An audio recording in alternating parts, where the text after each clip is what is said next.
Ele queria os votos de uma cidade inteira, mas acabou perdendo o único voto que realmente importava: o meu.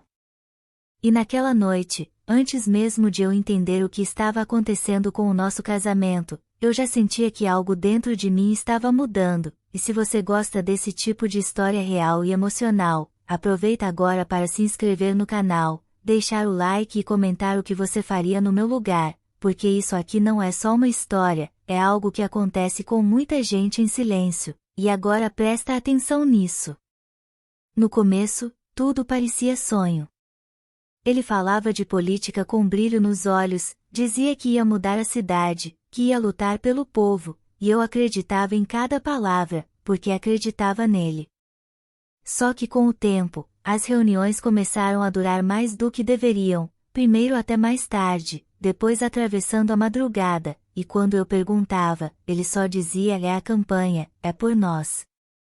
Mas o nós começou a desaparecer aos poucos, até virar só ele e o mundo dele. E foi aí que aconteceu o primeiro momento que eu nunca esqueci. Eu acordei de madrugada e ele não estava na cama. A luz da sala estava acesa, e quando cheguei perto, ouvi a voz dele baixa, tensa, dizendo no telefone: ela não pode desconfiar agora, segura isso até o evento. E quando ele me viu parada ali, ele desligou rápido, como se nada tivesse acontecido. Ele sorriu, disse que era coisa de campanha, mas pela primeira vez, eu não consegui acreditar. Depois disso, tudo ficou diferente. Ele começou a me orientar como se eu fosse parte de um roteiro. Sorria mais na câmera: não fala isso em público, fica ao meu lado, mas não chama atenção. Eu virei uma imagem, não uma esposa. E o pior é que eu aceitei isso por um tempo, porque eu ainda queria acreditar que aquilo era passageiro, que depois da eleição tudo voltaria ao normal. Mas o segundo momento que mudou tudo aconteceu num evento público. Ele estava no palco, milhares de pessoas olhando, câmeras em todos os lados, e eu estava ao lado dele, como sempre. Só que durante o discurso, ele citou a equipe, citou os aliados, citou o povo, mas não me citou nenhuma vez. E quando desci do palco por um instante, ouvi 2 assessores dizendo que a imagem dele precisava parecer mais solta, mais independente, como se eu fosse um peso na narrativa dele. Naquele instante, algo dentro de mim não quebrou, simplesmente desligou.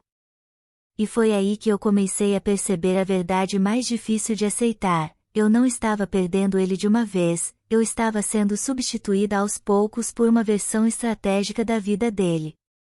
Ele continuava chegando em casa, continuava falando comigo, mas tudo era automático, como se ele já estivesse vivendo dentro da campanha o tempo inteiro. As noites ficaram mais frias, mesmo quando ele estava ali. As conversas ficaram menores, mesmo quando existiam. E o silêncio começou a ocupar o lugar onde antes existia intimidade. Até que uma noite, ele chegou mais tarde do que o normal, largou o celular na mesa e disse sem olhar nos meus olhos: amanhã você precisa estar perfeita, a imagem da família precisa estar impecável. E foi aí que eu perguntei, pela primeira vez sem medo: e eu? Onde eu entro nisso tudo? Ele ficou em silêncio. Um silêncio longo demais. E naquele silêncio eu entendi tudo sem ele precisar responder. Na manhã seguinte, quando as câmeras ligaram e ele segurou minha mão sorrindo para o público, eu fiz o que ele pediu, sorri também. Mas por dentro, eu já não estava mais ali.